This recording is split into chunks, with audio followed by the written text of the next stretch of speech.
Hello friends, welcome all on to જીપંડોર. Friends, good morning all of you. Friends, આજની આપણે MCQ સિરીઝમાં આપણે મોસ્ટલી એગ્રોનોમીમાંથી ક્વેશ્ચન કવર અપ કરેલા છે. ઓકે, તો ચલો સ્ટાર્ટ કરીએ આજની આપણી એમસીક્યુ સિરીઝમાં. તો સૌપ્રથમ આજનો આપણો એમસીક્યુ છે કે કોણ કૃષિ વિજ્ઞાનના પિતા તરીકે ઓળખાય છે? તો પીટર ડિક્રેન્ઝી, કે જે કૃષિ વિજ્ઞાનના પિતા તરીકે ઓળખાય છે, કે જેને આપણે ફાધર ઓફ એગ્રોનોમી તરીકે પણ ઓળખતા હોઈએ છીએ. ઓકે, ત્યારબાદ છે કોણ નીંદણ વિજ્ઞાનના પિતા તરીકે ઓળખાય છે? તો જેટ્રો થુલ, કે જેને father of the pit science તરીકે આપણે ઓળખતા હોઈએ છીએ. ઓકે, ત્યારબાદ છે હોર્સ સોઈંગ હસબન્ડરી. આ પુસ્તકના લેખક કોણ હતા? તો જે હોર્સ સોઈંગ હસબન્ડરી જે પુસ્તક છે એના લેખક હતા જેટ્રો થુલ. બરાબર છે, કે જે જેટ્રો થુલ જે છે એ આપણે વીટ સાયન્સના ફાધર તરીકે પણ ઓળખીએ છીએ.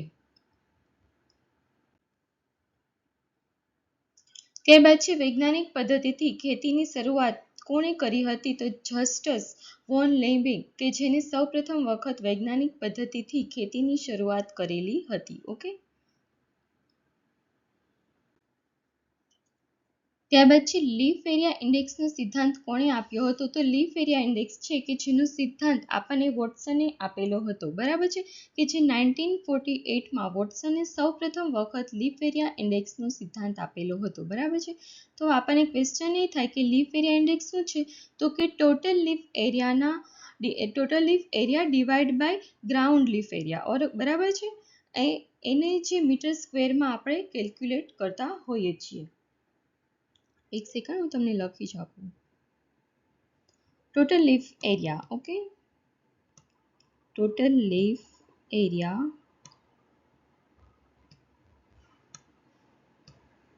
મીટર સ્ક્વેરમાં આવશે. ઓકે, અને ડિવાઈડ બાય ગ્રાઉન્ડ એરિયા, એ પણ મીટર સ્ક્વેરમાં. ઓકે, તો આ લીફ એરિયાનો સિદ્ધાંત આપણને વોટસને 1948માં આપેલો હતો. ત્યારબાદ છે વાતાવરણના કયા સ્તરમાં વાદળો, રજકણો અને ધુમ્મસ જોવા મળે છે? તો આપણને ખ્યાલ છે આપણે વાતાવરણના 4 અલગ અલગ સ્તરો આવેલા છે. જેમને પણ એ લેક્ચર ના જોયું હોય તો એ લેક્ચર જોઈ લેજો. એમાં આપણે વ્યવસ્થિત રીતે ડિટેલ્સમાં ડિસ્કશન કરેલું છે. બરાબર છે, તો ફર્સ્ટ આપણું જે આવશે એમાં ટ્રોપોસ્ફિયર છે લેયર, ત્યારબાદ છે સ્ટ્રેટોસ્ફિયર, ત્યારબાદ છે મેઝોસ્ફિયર અને સૌથી લાસ્ટમાં આવશે થર્મોસ્ફિયર. ઓકે, તો આપણને જે વાતાવરણમાં જે વાદળો જોવા મળે છે, ત્યારબાદ રજકણો હોય છે, ધૂળના કણો હોય છે, કે જે આપણને જોવા મળે છે એ વાતાવરણમાં જે ટ્રોપોસ્ફિયર જે લેયર આવેલું છે એમાં આપણને મોસ્ટલી આ જોવા મળતું હોય છે. બરાબર છે, ત્યારબાદ છે વાતાવરણના કયા સ્તરમાં રેડિયો કોમ્યુનિકેશન માટે ઉપયોગી બને છે? તો વાતાવરણનું આપણું જે થર્મોસ્ફિયર છે કે જે રેડિયો કોમ્યુનિકેશન માટે ઉપયોગી બને છે. બરાબર છે, અને આ જે થર્મોસ્ફિયર છે એમાં પણ અંદર 2 લેયરો આવેલા હોય છે.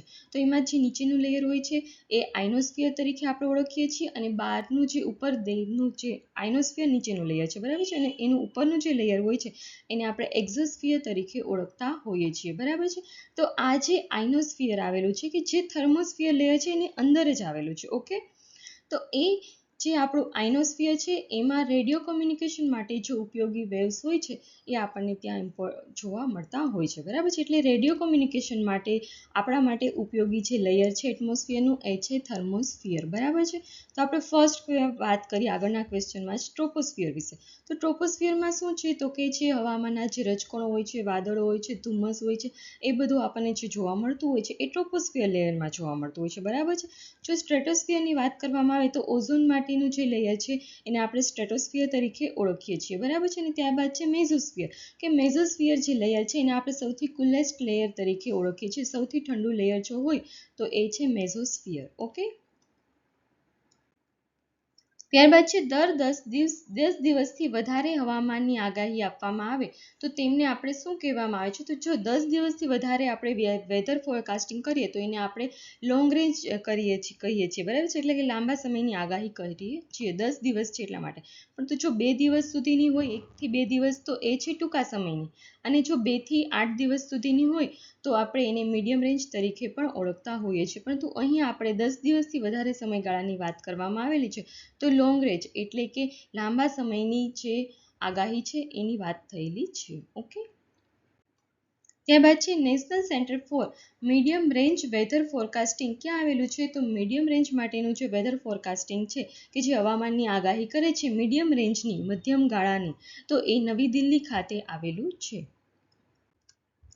ત્યારબાદ છે ઉષ્ણકટિબંધીય ચક્રવાતને શું કહેવામાં આવે છે? તો ઉષ્ણકટિબંધીય જે ચક્રવાત હોય છે કે જેને આપણે હેરિકેન તરીકે ઓળખીએ છીએ, અહીંયા હેરિકેન આવે છે રાઈટ આન્સર. ઓકે, ઉષ્ણકટિબંધીય જે પણ ચક્રવાત આવતા હોય છે એને આપણે હેરિકેન કહીએ છીએ. ત્યારબાદ છે જમીનની ફળદ્રુપતા ઘટાડવા માટે કોણ રિસ્પોન્સિબલ છે અથવા તો શું કારણ મહત્વનું છે? તો કે સઘન ખેતી. આપણે જે સઘન ખેતી કરીએ છીએ એના લીધે જે સોઇલની ફર્ટિલિટી હોય છે ખૂબ જ ઘટી જતી હોય છે, બરાબર છે.